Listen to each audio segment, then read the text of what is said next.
14 से लेके आज 2025 है। सोचिए, आस्थाओं के नाम पे, धर्म के नाम पे किस तरीके से तमाम धर्म के ठेकेदार सरकार चलाने की गारंटी देते हैं, सरकार चलाने का दावा करते हैं। लेकिन जब आप ये खबर जानेंगे तो आपके रोंगटे खड़े हो जाएंगे कि सत्ताधारी लोगों से लेके धर्म के ठेकेदारों ने बड़े बड़े वादे किए थे, बड़े बड़े होर्डिंग बैनर लगाकर प्रचार किया था। इसमें शामिल भाजपा सरकार भी थी, क्योंकि जितना भाजपा सरकार का इस घोटाले में हाथ है उतना किसी का नहीं है। सोचिए, करोड़ों लोगों की आस्था का किस तरीके से मजाक बनाया जा रहा है। बीजेपी इस स्तर पर गिर गई है, धर्म के ठेकेदार इस स्तर पर गिर गए हैं कि रामलला को भी नहीं छोड़ा।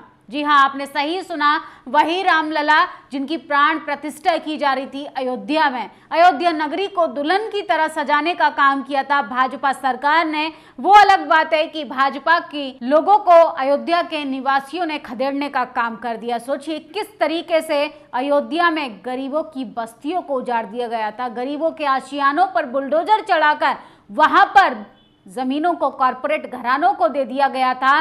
सोचिए, वहां पर बड़े बड़े होटल एम्पायर खड़ा करने के लिए गरीबों की जमीनों को किस तरीके से छीना जा रहा था।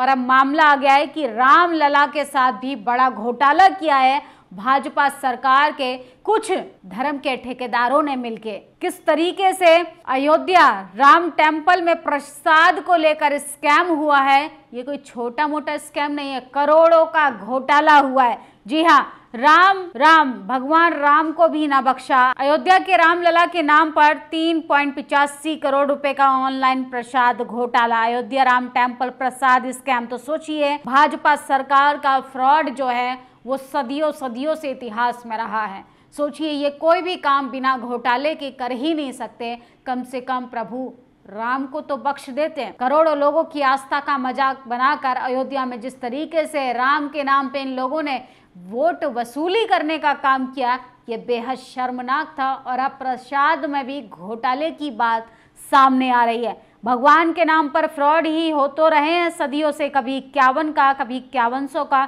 कभी 51,000 का। लेकिन ट्वीट ये है कि इन्हें ऑफिशियल फ्रॉड करने को कुछ सो कॉल्ड सोसाइटी की सहमति प्राप्त है। हम ऐसे फ्रॉड न कहकर दान दक्षिणा चढ़ावा कह देते हैं। तो सोचिए, 51 से शुरू हुई थी ये ऑनलाइन प्रसाद स्कैम ठगी, और किस तरीके से करोड़ों में तब्दील हो गया।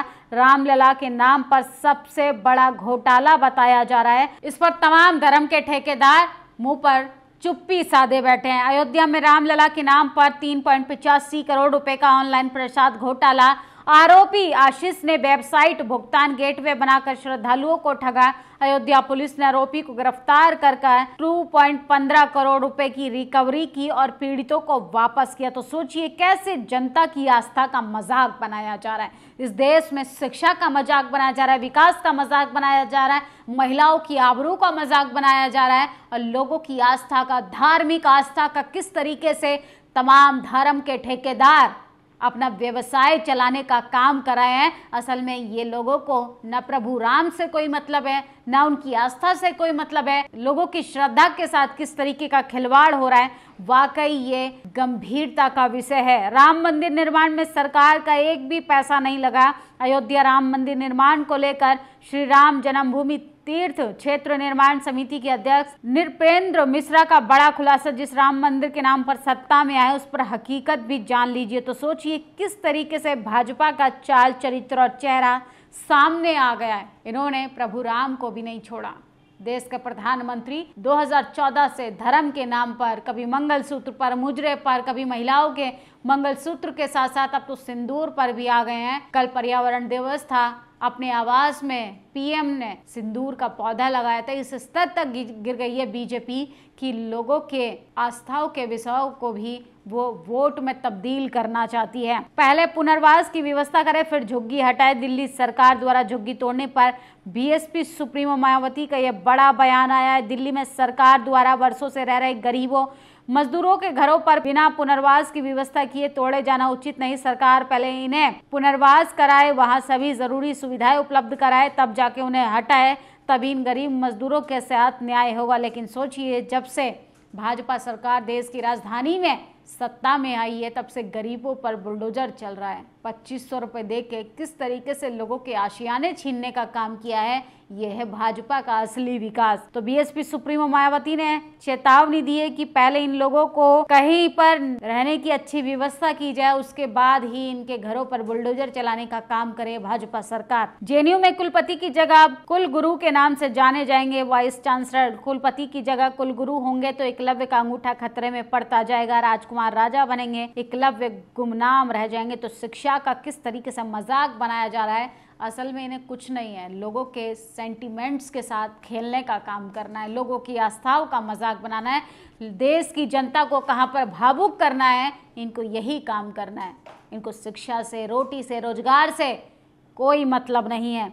महिला नेता ने नाबालिग बेटी का दोस्त से करवाया सामूहिक दुष्कर्म, मनुस्मृति का पूर्ण रूप से पालन करती भाजपा नेता अनामिका शर्मा। तो सोचिए, बीजेपी के ऐसे बलात्कारी नेता जब तक इस तरीके की चीजों को अंजाम देते रहेंगे तब तक बेटियां सुरक्षित नहीं रहेंगी। एक हैवानियत को अंजाम देने वाली एक ऐसी भी माँ है जिसने अपनी बेटी को अपने ही दोस्त से उसका बलात्कार करवाने के लिए उसको मजबूर कर दिया। लड़कियां सेल्फी लेने आती हैं तो मैं कह देता हूं बेटा अच्छे कपड़े पहनकर आओ तब फोटो लेंगे। महिलाओं की ड्रेस पर बीजेपी के मंत्री कैलाश विजयवर्गीय ने फिर से एक बयान दिया। उन्होंने कहा है कि कम कपड़े पहनने वाली महिलाएं अच्छी नहीं होती हैं। हाईवे पर इन्हीं की पार्टी के कार्यकर्ताओं का अश्लील वीडियो सामने आता है, वो जायज है, वो सही है। सोचिए, इन्हीं के पार्टी की महिला नेता अपनी ही बेटी का बलात्कार करवाती है, वो सही है। इन्हें छोटे कपड़ों से दिक्कत है। तो ऐसी मानसिकता वाले नेताओं को भी एक्सपोज करना बेहद जरूरी है। औरत नहीं, औरत जात पे अभिशाप हो तुम, माँ नहीं, माँ डैश डैश हो तुम, माँ ऐसा नहीं कर सकती, माँ के नाम पे कलंक हो तुम, माँ लड़ती है बच्चों को बचाने के लिए और तुम क्या कर गई हो।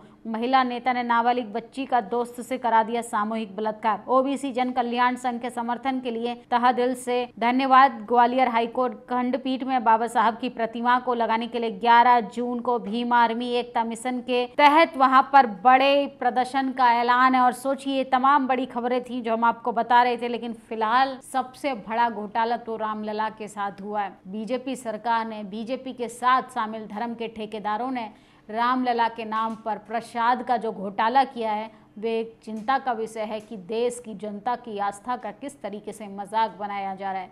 कुछ अंधभक्तों की बात बात पर आस्था को ठेस पहुंची है। क्या वो इस घोटाले पर सरकार से सवाल पूछेंगे? आपकी क्या प्रतिक्रिया कमेंट बॉक्स में जरूर बताइएगा। शुक्रिया। नेशनल दस्तक की आपसे गुजारिश है कि अगर इसको बचाना चाहते हैं तो नेशनल दस्तक को सब्सक्राइब करने के लिए रेड कलर के सब्सक्राइब बटन को दबाएं, फिर बेल आइकन की घंटी दबाएं। नेशनल दस्तक को बचाने के लिए बहुत जरूरी है कि हर खबर को शेयर करें, लाइक करें, कमेंट जरूर करें।